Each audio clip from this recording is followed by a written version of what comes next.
Pauline et Claire, deux voisines de longue date, plus de 30 ans. Pauline est veuve depuis 20 ans et vit avec son fils Charles. Elle ne s'est plus jamais remariée depuis le décès de son mari dans un accident de voiture.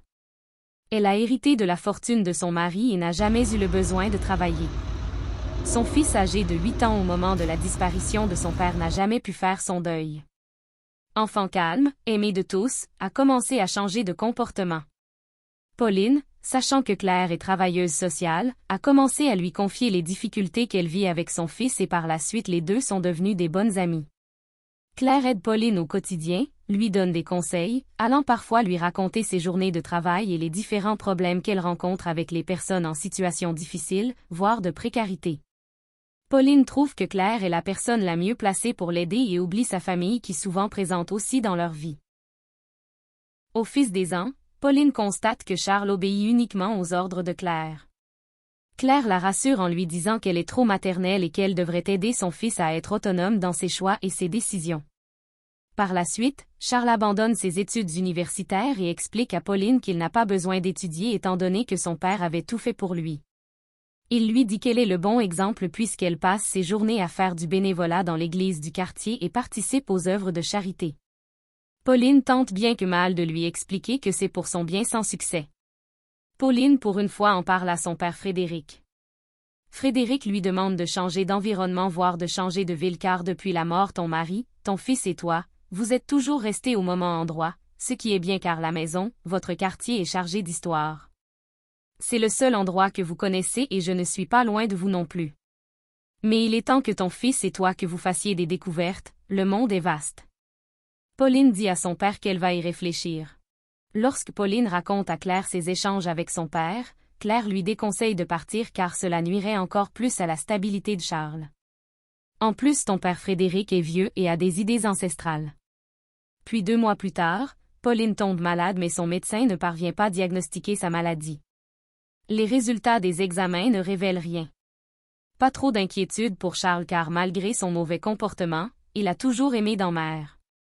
Il la rassure au quotidien.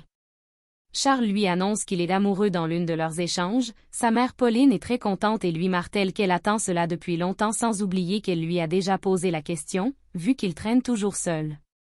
Sa joie est au maximum jusqu'au moment où il lui dit que son amoureuse c'est Claire.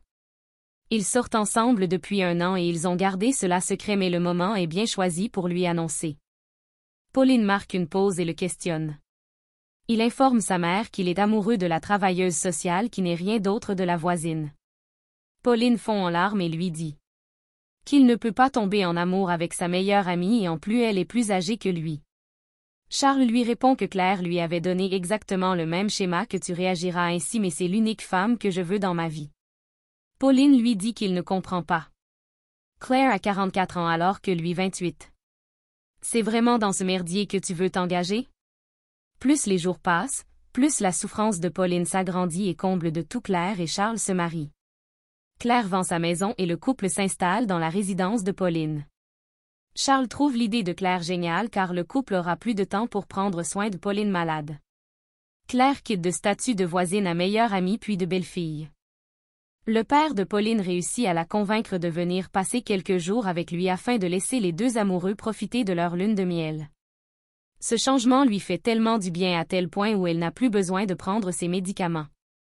De retour chez elle, Charles lui dit qu'il ne veut plus dépendre financièrement d'elle donc il faut qu'elle lui cède les parts qui lui reviennent. Pauline lui dit « Pas de problème et d'ailleurs, je vous offre un vrai voyage de noces avec un tout inclus à Hawaï. » 1 semaine plus tard le couple s'envole pour la lune de miel. À leur absence, Pauline fait installer les mini-caméras dans la résidence. 6 mois plus tard Pauline organise une réception en présence de Charles et Claire, son père et 2 autres personnes. À la place du dessert, Pauline invite l'assemblée à écouter un film. Quelques minutes après le début du film, Claire commence à pleurer et les 2 autres invités en fait étaient 2 policiers habillés en civil. Pauline demande que le film soit écouté au complet. Durant le séjour de Pauline chez son père, celle-ci a fait un bilan de santé et le médecin a décelé des toxines dans son organisme. Elle ingurgite du poison. Elle a décidé de mener sa propre enquête et on découvre que Claire introduit du poison à petite quantité dans les repas de Pauline. Son objectif principal est d'éliminer Pauline et son fils par la suite afin de s'accaparer de la fortune familiale. Elle est menottée par la police et d'autres renforts sont arrivés. Charles est dévasté, il est fou amoureux de Claire alors que c'est juste dans son rôle de manipulateur. Pauline découvre aussi que Claire n'a jamais exercé comme travailleuse sociale, elle a fait ses recherches en ligne et a mis cela en pratique. Claire va plus loin pour soulager sa conscience. Elle révèle qu'elle connaissait bien le mari de Pauline, Bertin. Ils ont grandi ensemble et elle avait un penchant pour lui mais il ne l'avait jamais remarqué. À l'école, les camarades de classe l'appelaient Laidron. Elle est allée faire la chirurgie et changer d'environnement pour se faire oublier.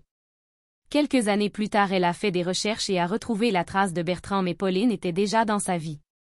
Elle a tenté plusieurs fois de le séduire et échec total. La veille de son accident, je l'ai retrouvé au bar, il a pris sa bière comme d'habitude et une fois de plus, je lui ai parlé et je lui ai révélé ma vraie identité et il a tout simplement ri. Cela m'a mis en colère et j'ai payé quelqu'un pour qu'il trafique sa voiture. Je voulais juste qu'il fasse un accident mais pas qu'il meure. Les policiers ont dû retenir Charles pour éviter qu'il ne lui refasse le portrait pour la deuxième fois. Que pensez-vous de cette histoire? Laissez vos commentaires et si c'est la première fois sur ma chaîne, s'il vous plaît abonnez-vous, likez et activez la cloche de notification. Merci beaucoup.